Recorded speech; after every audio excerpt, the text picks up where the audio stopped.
Hello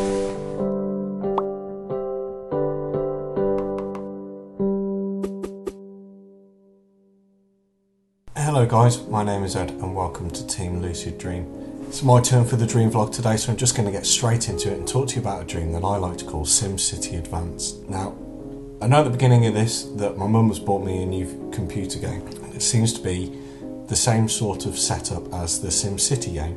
I seem to be watching a preview of the game of some sort, and skyscrapers reach into the sky and roads snake between them all the way through the landscape.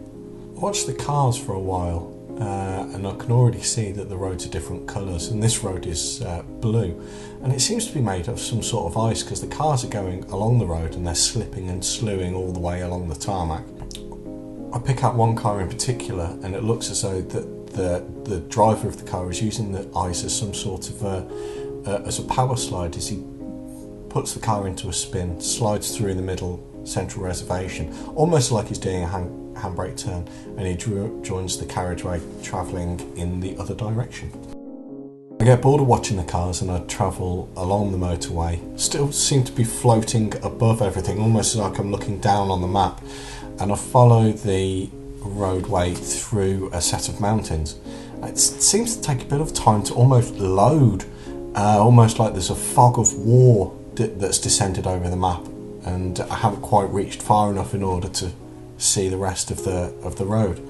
I exit through the mountains and there seems to be like a swamp area that I go through, and the road continues to snake through the swamp, and on either side of the road are these gigantic tall stone pillars for some reason. Just as the swamp ends, the road seems to turn into a 2-track wide path.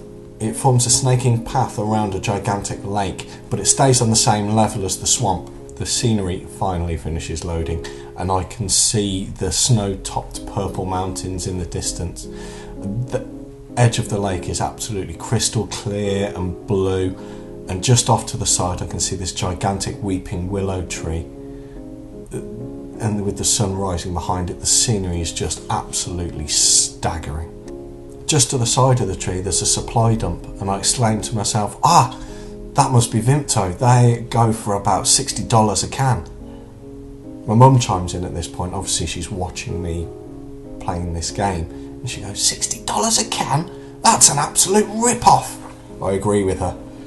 I have a look at the tree and I begin to sort of make plans in my own head as to what I want this world to look like when it's finished, and I decide that I'm going to build up in the tree and build a flat at the top of the tree, almost like a Minecraft style map. But then I realise that I'll have to build a lift shaft up the side of the trunk, and that's going to look really ugly, and I decide against this. But the second thought I have is that I'm just going to tunnel into the tree trunk and then go down and build my lair underground, because I don't want to destroy the natural beauty of this place. I hope you enjoyed my little dream vlog today. It's a very short dream. If you liked what I've produced today, grab your white clicky thing and smash the thumbs up button. And if you want to keep up with what we're doing at Team Lucid Dream, don't forget we're on Twitter, Facebook and the forums over at www.teamluciddream.com.